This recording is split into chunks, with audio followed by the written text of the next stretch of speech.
Hello students, आज के इस वीडियो में हम बात करेंगे क्लास 10th के ट्रिग्नोमेट्री फॉर्मूले के बारे में।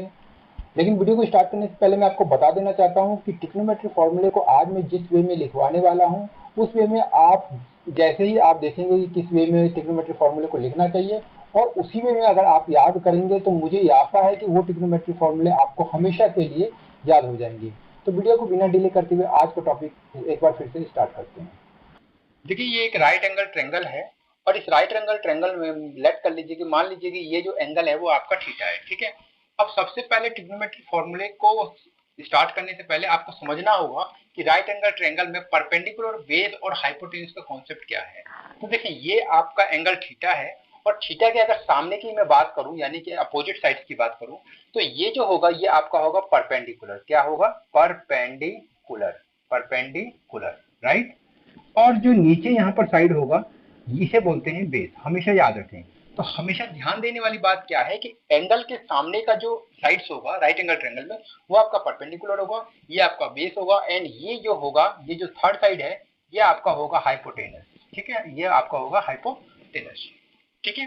तो ये राइट एंगल ट्रायंगल में बात आपको हमेशा याद रखना है कि थीटा के जो अपोजिट साइड्स है वो परपेंडिकुलर होगा और जो नीचे है वो आपका बेस होगा और ये जो होगा वो आपका हाइपोटेन्यूज होगा। लेकिन मान लीजिए अगर मैं थीटा का पोजीशन चेंज कर दूं, मान लीजिए ये आपका राइट एंगल ट्रायंगल है और मैं कहता हूं कि ये थीटा है, ठीक है। अब ये थीटा है और ये आपका राइट एंगल ट्रायंगल है। अब मैं कहता हूं कि इसमें परपेंडिकुलर क्या होगा, तो जी हाँ, आपको समझना होगा कि थीटा के सामने यानी कि एंगल के सामने जो साइड है वो आपका क्या होता है? परपेंडिकुलर। तो ये जो होगा ये आपका परपेंडिकुलर होगा, राइट। और ये जो होगा ये आपका होगा क्या होगा? बेस होगा। ये होगा आपका बेस और ये जो साइड्स होगा ये आपका हो जाएगा हाइपोटेनस, ठीक है। अगर आपको ये कॉन्सेप्ट समझ में आ जाता है तो अब जो फॉर्मूले बनेंगे इस ट्रायंगल्स के बिहाफ पे वो सारे फॉर्मूले आपको आसानी से याद हो जाएंगे, ठीक है। तो आइए देख लेते हैं कि कौन कौन से ट्रिग्नोमेट्री फॉर्मूले हैं जो आपको इस मतलब राइट एंगल ट्रायंगल से बनते हैं और उसको आपको याद भी कर लेना चाहिए, ठीक है। तो देखिए, ये एक राइट एंगल ट्रायंगल है और राइट एंगल के ट्रायंगल के सामने मैंने अभी बताया था आपको कि परपेंडिकुलर होता है। तो परपेंडिकुलर पूरा नहीं लिखेंगे हम, उसको परपेंडिकुलर को डिनोट कर देंगे P से और ये जो है बेस को हम B लिख देंगे और हाइपोटेनस को हम H लिख देंगे, ठीक है। अब जरा ये हमने तीनों सिंबल दे दिया तो अब हम देखेंगे कि साइन कॉस टेन की वैल्यू क्या आएगी। उससे पहले ये आपको याद रखना है, पंडित बद्री प्रसाद हर हर भोले। देखिए, मैंने यहाँ पर राइट एंगल ट्रायंगल बनाया है और राइट एंगल के ट्रायंगल में जो एंगल लिया है वो मैंने थीटा लिया और थीटा के जो सामने का साइड्स होता है वो आपका परपेंडिकुलर होगा। लेकिन परपेंडिकुलर को मैं पूरा नहीं लिखूंगा कि उसे मैं P से लिखूंगा और बेस को मैंने B से लिखा है और हाइपोटेनस को मैंने H से लिखा हुआ है, रिप्रेजेंट किया है, ठीक है। अब जरा देखिए, इस राइट एंगल ट्रायंगल से ये आपको सबको समझ में आ गया होगा। अब इस राइट एंगल ट्रायंगल्स के बाद आपको ये एक वर्ड याद रखना है, तो ये है PVP और HHP। तो देखिए, पीवी का मतलब यह है कि आप एक नाम से इसे याद कर सकते हैं, जैसे पंडित बद्री प्रसाद, ठीक है। और ये एक दूसरा नाम है हर हर भोले, ठीक है। अब यहाँ पर जरा ध्यान से देखें, पंडित बद्री प्रसाद हर हर भोले। तो अगर मैं इसका कॉम्बिनेशन करता हूं तो ये जो कॉम्बिनेशन होगा that is the sine theta. ये आपका होगा साइन थीटा और ये जो होगा ये कॉम्बिनेशन को मैं कहूंगा कॉस थीटा और इस कॉम्बिनेशन को मैं कहूंगा टेन थीटा। इसका मतलब जरा समझेंगे कि अब यहाँ पर आपको एक फॉर्मूला मिल रहा है। क्या मिल रहा है? ये आपको इस तरीके से याद करना है कि sine theta is equal to, तो साइन थीटा क्या होगा? P अपॉन H, तो परपेंडिकुलर अपॉन हाइपोटेनस। तो P अपॉन H यहाँ पर लिखा है और P अपॉन H का मतलब ये हो गया कि साइन थीटा का जो फॉर्मूला आपको प्राप्त होता है वो क्या होता है? Perpendicular upon hypotenuse. इसी तरीके से अगर मैं कहूँ कि कॉस थीटा क्या होगा, तो कॉस थीटा का जो फॉर्मूला होगा वो क्या होगा आपका?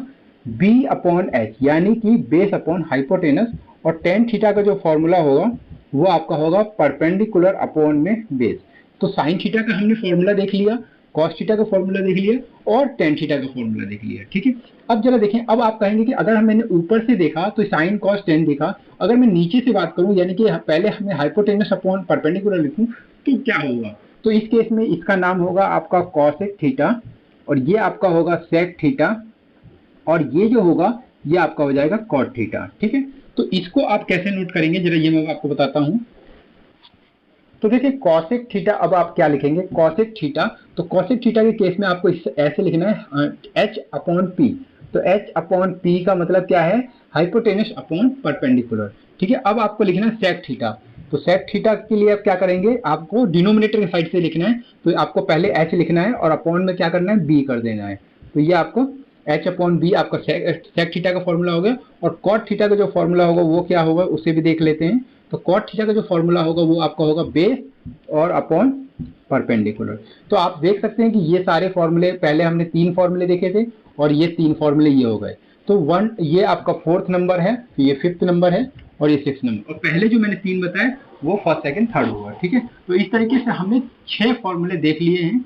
ठीक है, और ये राइट एंगल ट्रायंगल के ऊपर बेस है कि साइन थीटा कैसे पता करते हैं, कॉस थीटा और क्या होता है cos theta, cosec theta, sec theta, cot theta. ठीक है, तो ये 6 फॉर्मूले हैं। अगर आप इसको याद कर लेते हैं मतलब इस तरीके से, तो बहुत आसानी से आपको याद हो जाएंगे। ठीक है, बढ़ते हैं आगे जो फॉर्मूले हैं जो हमें याद करने हैं तो उसकी तरफ, और उसे भी देख लेते हैं। देखिए 7th नंबर फॉर्मूले को समझने से पहले आपको मैं बताना चाहता हूँ कि जो ट्रिग्नोमेट्रिक फंक्शन होते हैं उसके ऑर्डर को ध्यान देना जरूरी है। ऑर्डर को ध्यान देने का मतलब मेरा क्या है, जरा समझेंगे। पहले साइन थीटा, फिर आप कॉस थीटा, और फिर टेन थीटा, इसके बाद मैं कहूँगा ये आपका कॉसेक थीटा, और ये आपका सेक थीटा, और ये आपका कॉट थीटा। अगर आप इस ऑर्डर में फंक्शन को लेते हैं ट्रिग्नोमेट्रिक फंक्शन को, तो आपको याद करना या फॉर्मूले को समझना बहुत आसान हो जाता है। देखिए इसमें आपको समझना क्या है कि फर्स्ट 3 जो हैं, ठीक है, वो अगले जो 3 हैं उसके क्या है, रेसिप्रोकल है, मतलब वो भी ऑर्डर में। ऑर्डर का मतलब क्या है कि साइन थीटा जो है वो कॉसेक का रेसिप्रोकल है, सेक थीटा जो है कॉस थीटा वो सेक थीटा का रेसिप्रोकल, और टेन थीटा जो है वो कॉट थीटा का रेसिप्रोकल होगा। कहने वाला क्या है कि अगर आप ये कॉन्सेप्ट समझ जाते हैं तो यहाँ पर आप फॉर्मूला बना सकते हैं। जैसे अगर मैं कहता हूँ साइन थीटा, तो साइन थीटा अभी मैंने बताया कि किसका रेसिप्रोकल है, तो कॉसेक थीटा का, तो आप इसे ऐसे लिखेंगे 1 अपॉन कॉसेक थीटा। ठीक है, इसके बाद अगर मैं कहता हूँ कि मान लीजिए मैंने कॉसेक थीटा कहा, तो कॉसेक थीटा के केस में आपको फिर से साइन थीटा की तरफ चले जाना है। तो अगर मैं कहता हूँ कि कॉसेक थीटा किसका रेसिप्रोकल है, तो आप कहेंगे 1 अपॉन साइन थीटा का। ठीक है, अब इसी तरीके से अगर मैं इन दोनों को मल्टीप्लाई कर दूं तो आप जरा देख सकते हैं कि क्या होगा, साइन थीटा और उसका रेसिप्रोकल यानी कि कॉसेक थीटा, दोनों को मल्टीप्लाई करके क्या बन जाता है, 1 बन जाता है। तो ये भी एक फॉर्मूला है। ठीक है, ये एक फॉर्मूला हो गया, ये एक फॉर्मूला हो गया, ये एक फॉर्मूला हो गया। तो 7th नंबर फॉर्मूले में इस तरीके से 3 फॉर्मूले आप बना सकते हैं। इसी तरीके से आगे मैं बात करता हूँ 8 नंबर का। तो जरा देखिए 8 नंबर में अब मैं बात करता हूँ कॉस थीटा का। तो कॉस थीटा कैसे करेंगे, कॉस थीटा किसका रेसिप्रोकल हुआ, तो कॉस थीटा रेसिप्रोकल हुआ, जरा ध्यान से देखें आप, सेक थीटा का। तो 1 अपॉन क्या लिख दीजिए, सेक थीटा। ठीक है, इसी तरीके से अगर मैं कहूँ सेक थीटा किसका हुआ, तो यहाँ पर आप देखें एक बार, तो सेक थीटा आपका हो गया कॉस थीटा, तो यहाँ पर आप लिख दीजिए सेक थीटा रेसिप्रोकल होगा 1 अपॉन कॉस थीटा का। ठीक है, अब इन दोनों को फिर मल्टीप्लाई कर दीजिए, तो कॉस थीटा सेक थीटा, तो आप लिख दीजिए कॉस थीटा और सेक थीटा मल्टीप्लाई करके क्या आ जाएगा 1। तो ये भी एक फॉर्मूला है, ये भी एक फॉर्मूला है, और ये भी आपको ये फॉर्मूला है। इसी तरीके से ये भी आपको फॉर्मूला मिल गया है। तो ये आप देख लीजिए 8 नंबर में भी आपको 3 फॉर्मूले याद हो जाते हैं, सिर्फ और सिर्फ अगर आप इसका ऑर्डर ध्यान से समझ लेते हैं तो। ठीक है, अब हम बात करते हैं 9th नंबर को और उसे भी देखते हैं।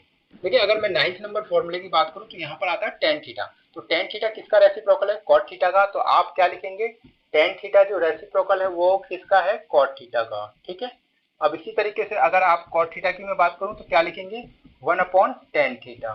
ठीक है, कॉट थीटा का देखें तो कॉट थीटा यहाँ से आप देख सकते हैं, कॉट थीटा टेन थीटा का, और इन दोनों को मल्टीप्लाई कर दीजिए, तो टेन थीटा और मल्टीप्लाइड कॉट थीटा, तो दैट इज इक्वल टू 1। तो आप देख सकते हैं एक फॉर्मूला आपको ये मिल गया, ये मिल गया और ये मिल गया। तो यहाँ भी 3 फॉर्मूले हो गए। तो इस तरीके से आप देखें 9th नंबर में भी 3, 8 में भी 3 और 7th में भी 3। तो 3 फॉर्मूले ये आप सिर्फ और सिर्फ रेसिप्रोकल का, इस साइन फंक्शन का, मतलब ये ट्रिग्नोमेट्रिक फंक्शन का अगर ऑर्डर को समझ लें तो ये फॉर्मूला आप बता सकते हैं। ठीक है, आइए देख लेते हैं आगे क्या फॉर्मूले और उसे भी याद कर लेते हैं। देखिए फॉर्मूला नंबर 10 को समझने से पहले फिर से एक बार ट्रिग्नोमेट्रिक फंक्शन को देखेंगे, और ऑर्डर मैंने वही लिया है, sine cos tan cosec sec cot. ठीक है, तो इसमें जरा ध्यान देना क्या है कि ये स्टार्टिंग के अगर आप 2 ले लें और उनका स्क्वायरिंग करके उनको ऐड कर दें, तो ये जो फॉर्मूला बनाएंगे क्या बनाएंगे, जरा देखें, sine square theta plus cos square theta that is equal to 1। तो ये आपका स्क्वायर है, तो sine square theta plus cos square theta, मतलब इसका स्क्वायर कर दीजिए, इसका स्क्वायर कर दीजिए, दोनों को ऐड कर दीजिए, प्लस कर दीजिए, तो ये किसके इक्वल हो जाता है, ये 1। तो ये 10 नंबर फॉर्मूला बन जाता है। अगर मैं इसी फॉर्मूले से आगे कोई फॉर्मूला ड्राइव करूं तो क्या होगा, साइन स्क्वायर थीटा जो होगा, ये कॉस स्क्वायर थीटा को आप इस साइड ले आइए राइट में, तो 1 minus cos square theta, cos square theta. ठीक है, तो ये आपका नेक्स्ट फॉर्मूला बन गया। अगर मैं कॉस स्क्वायर थीटा की बात करूं तो इसी मेन फॉर्मूला आपका यही है। तो कॉस स्क्वायर थीटा क्या होगा 1, और ये साइन स्क्वायर थीटा इधर आ जाएगा तो 1 माइनस साइन स्क्वायर थीटा। तो ये आपका एक फॉर्मूला बन जाता है। तो मेन फॉर्मूला आपका ये है, ये आपको याद रखना है, और इससे आपको साइन स्क्वायर थीटा का वैल्यू फाइंड आउट कर सकते हैं और कॉस स्क्वायर थीटा का भी वैल्यू फाइंड आउट कर सकते हो, ठीक, मतलब फॉर्मूला बना सकते हो, ठीक है। अगर मैं अब 11 नंबर फॉर्मूले की बात करूं तो आपको किसका रिलेशन करना है, सेक और टेन का। तो पहले सेक को लेना है फिर टेन को लेना है। तो इसमें क्या क्या, क्या मेन रिलेशन होगा, सेक स्क्वायर थीटा माइनस का tan square theta is equal to 1, ये इसका मेन फॉर्मूला होता है, ठीक है। Sec square theta minus tan square theta क्या होगा 1, राइट। अब मैं अगर इससे sec square theta find out करूं तो क्या आपको फाइंड आउट होगा, सेक स्क्वायर थीटा जो होगा वो 1 प्लस टेन स्क्वायर थीटा आ जाएगा, ठीक है। तो आप देख लीजिए दो फॉर्मूले हमें मिल चुके हैं। इसी तरीके से टेन स्क्वायर थीटा अगर आपको फाइंड आउट करना है तो यहाँ पर जरा ध्यान दें, टेन स्क्वायर थीटा, तो यहाँ पर मैं आपको बताना चाहता हूँ कि हमें माइनस टेन स्क्वायर थीटा है तो माइनस, अब ये आप यहाँ देखें 1 और ये आपका इस साइड आ जाता है तो ये आपका हो जाएगा सेक स्क्वायर थीटा। अब जरा देखें ये जो माइनस है, स्टार्टिंग में माइनस हम टेन स्क्वायर थीटा के साथ नहीं ले सकते क्योंकि हमें तो सिर्फ टेन स्क्वायर थीटा चाहिए, माइनस टेन स्क्वायर थीटा तो चाहिए नहीं। तो ये माइनस आपको यहाँ पे देना होगा, मतलब राइट साइड में दोनों के साथ क्या कर जाएगा, मल्टीप्लाई कर जाएगा। तो इसी तरीके से आपका ये जो टेन स्क्वायर थीटा होगा वो क्या बनेगा, वो बन जाएगा माइनस का 1 प्लस का सेक स्क्वायर थीटा। लेकिन आप इसे कैसे लिखें, तो आप इसे लिख दीजिए सेक स्क्वायर थीटा माइनस 1, तो ये आपका हो जाएगा टेन स्क्वायर थीटा। तो देख लीजिए ये इसका मेन फॉर्मूला बन गया। तो कहने का मतलब क्या है कि एक फॉर्मूला आपको ये मिल गया, एक फॉर्मूला आपको यहाँ पर ये मिला, और एक ये मेन फॉर्मूला यहाँ पर ये मिल जाता है। तो ये तीन फॉर्मूले आपको इन दोनों के रिलेशन को बनाने से, मतलब याद रखने से हो जाएगा। स्टार्टिंग में आपको कुछ दिन के लिए, मतलब एक दो दिन के लिए, दो चार दिन के लिए, 1 वीक के लिए डिफिकल्ट लगेगा, लेकिन जब आप इस फॉर्मूले को याद कर लेंगे और उसके ऊपर क्वेश्चन सॉल्व करना स्टार्ट कर देंगे तो ये कुछ दिन के बाद बहुत आपको इजी लगने लगेगा, ठीक है। आई होप समझ में आ रहा होगा, ठीक है। बढ़ते हैं नेक्स्ट फॉर्मूला की, यानी कि फॉर्मूला नंबर 12 की तरफ, और उसे भी देखते हैं कि किस तरीके से बनेगा। देखिए फॉर्मूला नंबर 12 कैसे बना, तो यहाँ पर आपको कॉसिक और कॉट बच गया, तो कॉसिक और कॉट का रिलेशन लेना है आपको। तो जिस तरीके से आपने सेक स्क्वायर में से टेन स्क्वायर को माइनस कर दिया, 1 कर दिया, अब यहाँ पर आपको कॉसिक स्क्वायर में से कॉट स्क्वायर को माइनस कर देना है। तो फॉर्मूला क्या बन रहा है आपका, कॉसिक स्क्वायर थीटा माइनस का cot square theta is equal to 1, ठीक है। ये फॉर्मूला बन गया, ठीक है। अगर अभी तक आपको फॉर्मूला अच्छे से समझ में आ रहा है और वीडियो अच्छा लग रहा है तो प्लीज एक लाइक तो बनता है, और अभी आप एक बार लाइक कर लीजिए, ठीक है, ताकि मुझे भी पता चल जाए कि आपको वीडियो अच्छा लगा है और समझ में भी आ रहा है, ठीक है। चलिए देख लेते हैं, cosec square theta minus cot square theta क्या हो गया, 1 हो गया। अब यहाँ से अगर मैं cosec square theta find out करूं तो ये क्या हो जाएगा, 1 plus cot square theta, cot square theta, ये इस साइड में आ जाएगा, राइट साइड में। अब मैं माइनस कॉट स्क्वायर थीटा देखें तो कैसे फाइंड आउट करेंगे, माइनस कॉट स्क्वायर थीटा, तो ये क्या होगा 1, तो ये होगा इस साइड में ये आएगा, यानी कि कॉसेक स्क्वायर थीटा, तो माइनस का ये आपका हो गया कॉसेक स्क्वायर थीटा।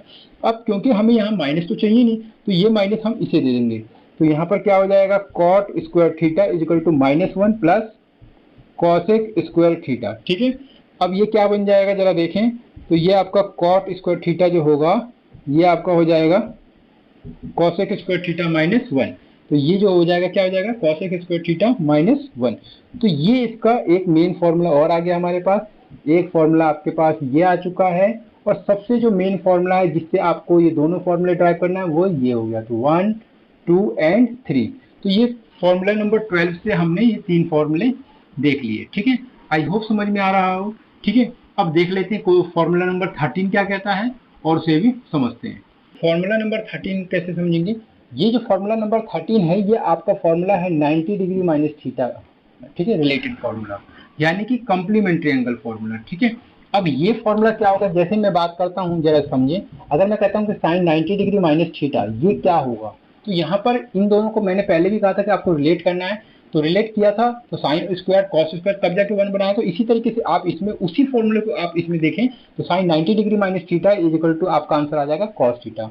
इसी तरीके से अगर आपको कहा जाता है कि कॉस 90 डिग्री माइनस थीटा क्या होगा, तो आप क्या कहेंगे, साइन थीटा, ठीक है। आई होप समझ में आ गया होगा।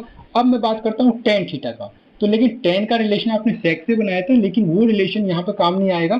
इसमें आपको ध्यान रखना है टेन और कॉट, बस ये रिलेशन ध्यान रखना है कि किसका किसके साथ बनाना है, और यहाँ पे कॉस का सेक, कॉसेक का सेक से। तो यहाँ पर जरा देखें, तो tan 90 degree minus theta is equal to cot theta, ठीक है।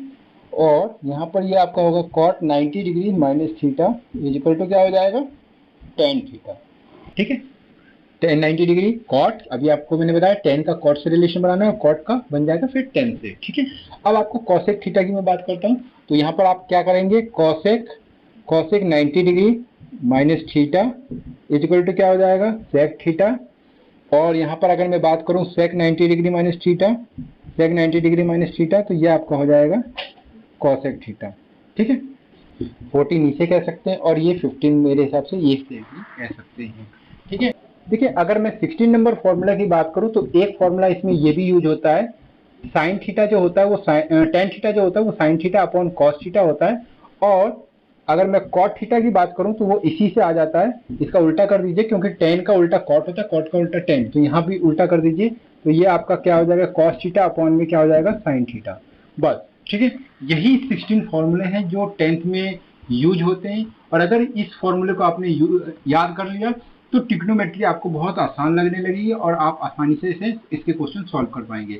आई होप वीडियो अच्छा लगा होगा। वीडियो अच्छा लगे तो प्लीज वीडियो को लाइक कीजिए, फ्रेंड के साथ शेयर कीजिए ताकि उनको भी पता चले कि चैनल के माध्यम से आपको कितने अच्छे अच्छे वीडियो मिल रहे हैं और वो भी इस चैनल के विषय में जान सके। तो प्लीज वीडियो को ज्यादा से ज्यादा शेयर कीजिए और चैनल को सब्सक्राइब करते रहिए ताकि आने वाले वीडियो के लेटेस्ट नोटिफिकेशन सबसे पहले आपको देखने को मिलते रहे। मिलते हैं एक नेक्स्ट वीडियो में, तब तक के लिए धन्यवाद।